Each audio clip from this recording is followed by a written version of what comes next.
Assalamualaikum warahmatullahi wabarakatuh.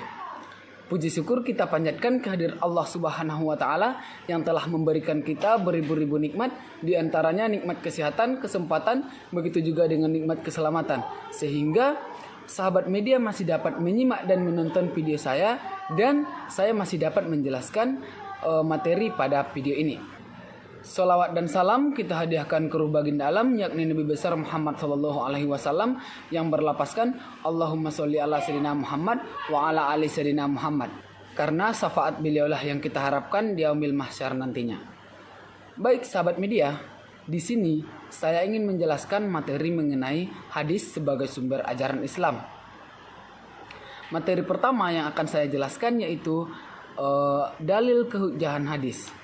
Sebelum saya menjelaskan apa itu dalil, apa itu kehujjahan, apa itu hadis.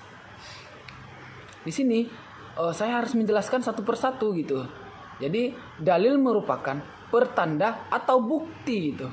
Dan kehujjahan merupakan alasan yang sama halnya dengan dalil. Atau kehujjahan memiliki kata dasar yaitu hujjah yang memiliki prefiks ke dan sufiks an. Dan selanjutnya adalah hadis. Hadis itu adalah perkataan atau perbuatan Nabi Muhammad yang insya Allah pasti akan terjadi. Dan insya Allah benar adanya gitu. Baik, secara keseluruhan, dalil kehujjahan hadis adalah keberadaan hadis itu sendiri sebagai sumber pokok ajaran Islam. Jadi, jika kita diwajibkan beriman kepada Al-Quran, dan kita juga harus beriman kepada hadis, karena hadis ini merupakan sumber pokok ajaran Islam yang kedua setelah Al-Quran. Dan harus kita ketahui sejauh mana hadis itu, keberadaan hadis itu di dalam ajaran agama Islam dapat kita lihat di dalam dalil-dalilnya, yaitu dalil naqli dan dalil akli. Berarti dalilnya ada dua, dalil naqli dan dalil akli. Di sini di dalam dalil nakli dan dalil akli itu masih terbagi beberapa bagian gitu. Dalil nakli ada 3, yaitu dalil Al-Quran, dalil hadis, dan dalil ijma gitu. Sedangkan dalil akli merupakan pembagiannya yaitu ijtihad atau sesuai dengan akal pikiran kita. Baik sahabat media, langsung saja kita ke dalil yang pertama yaitu dalil nakli, yang pembagiannya sebagai berikut. Yaitu yang pertama, dalil Al-Quran. Banyak ayat Al-Quran yang menerangkan tentang kewajiban kita mempercayai dan menerima segala yang datang dari Rasulullah.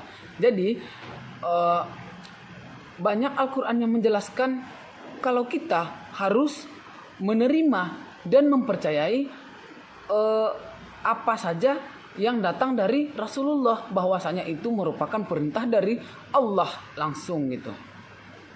Jadi di dalam Al-Quran ini ada beberapa firman Allah Subhanahu wa taala yang menjelaskan kita harus taat gitu.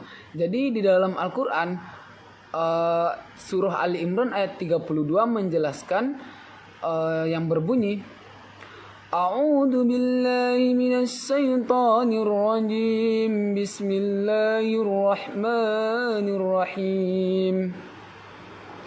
Qul atii'ullaha war rasul fa in tawallaw fa innallaha la yuhibbul kafirin. Yang artinya, katakanlah wahai Muhammad, taatilah Allah dan Rasulnya. Jika kamu berpaling, ketahuilah sesungguhnya Allah tidak menyukai orang-orang kafir. Jadi di dalam Al-Quran ini kita sudah dijelaskan atau kita sudah disuruh atau diperintah kita harus taat kepada Rasulnya, kepada Allah. Dan kalau kita berpaling, kita termasuk orang-orang yang kafir. Sesungguhnya Allah tidak menyukai orang-orang yang kafir gitu.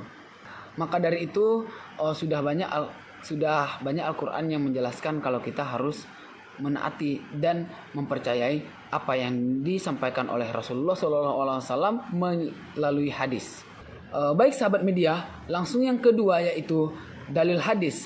Dalam salah satu pesan yang disampaikan baginda Rasul berkenaan dengan kewajiban menjadikan hadis sebagai pedoman hidup yang berbunyi yaitu, Aku tinggalkan 2 pusaka untukmu sekalian, dan kalian tidak akan tersesat selama-lamanya selama pusaka itu masih kalian pegang teguh katanya. Dan pusaka tersebut adalah kitab Allah dan sunnah Rasul. Di dalam itu telah dijelaskan bahwasanya Nabi Muhammad telah meninggalkan 2 pusaka untuk kita, yaitu kitab Allah dan sunnah Rasulnya. Selagi kita berpegang teguh kepada 2 pusaka tersebut, dan insya Allah kita tidak akan tersesat selama-lamanya. Dalil yang ketiga merupakan ijma al-sahabah. Ijma al-sahabah merupakan kesepakatan dari para sahabat, nabi atau para ulama dalam menetapkan hukum-hukum dalam ajaran agama Islam. Para sahabat pada waktu Rasulullah SAW masih hidup selalu mengikuti segala sesuatu yang diperintahkan oleh beliau dan menjauhi segala sesuatu yang dilarangnya, dengan tidak membedakan antara hukum-hukum yang ditetapkan oleh Tuhan sedangkan hukum-hukum yang diciptakan oleh Rasul sendiri. Setelah Rasulullah SAW meninggal dunia, jika para sahabat tidak mendapatkan ketentuan hukum dalam Al-Quran, maka mereka meneliti hadis-hadis Rasulullah SAW yang dihafal oleh para sahabat gitu. Misalkan sahabat Nabi tersebut yaitu Abu Bakar gitu. Jika ia tidak ingat sunnah atau hadis yang berhubungan dengan satu kejadian, ia selalu bertanya kepada sahabat yang lain dan dia tidak mengutarakan hadis itu sendirian, tetapi dia tetap meminta pendapat dari sahabat-sahabat yang lain gitu. Dan satupun para sahabat Nabi tidak ada yang mengingkari bahwa sunnah Rasulullah SAW wajib diikut. Baik para sahabat media, selanjutnya yaitu dalil yang kedua, yaitu dalil akli, yang pembagiannya hanya satu, yaitu ijtihad atau sesuai dengan petunjuk akal sendiri. Muhammad SAW telah diakui dan dibenarkan oleh umat Islam di dalam mengemban misinya. Itu kadangkala beliau menyampaikan apa yang datang dari Allah Subhanahu wa taala, baik isi maupun formulasinya, dan kadangkala atas inisiatif sendiri dengan bimbingan wahyu dari Tuhan. Namun juga tidak jarang beliau menawarkan hasil ijtihad semata-mata mengenai suatu ada nas yang menasahnya. Baik, yang selanjutnya yang akan saya jelaskan adalah kedudukan hadis dalam syariat Islam. Hadis dalam agama Islam memiliki kedudukan yang sangat urgen atau yang sangat penting, di mana seperti yang saya jelaskan tadi, hadis merupakan sumber syariat Islam yang kedua setelah Al-Quran. Jadi kedudukan hadis merupakan pedoman bagi manusia agar tidak tersesat gitu. Pedoman kedua setelah Al-Quran. Jadi kita harus beriman kepada hadis dan kita juga harus beriman kepada Al-Quran. Dan kita harus mengimani keduanya karena itu merupakan wajib bagi kita umat muslim. Baik sahabat media, begitulah penjelasan yang saya jelaskan, dan selanjutnya akan dijelaskan oleh saudari Afifah Gusni. Assalamualaikum warahmatullahi wabarakatuh. Baiklah, saya akan melanjutkan pembahasan dari saudara Ahmad Ramadan. Di sini saya membahas tentang fungsi hadis terhadap Al-Quran.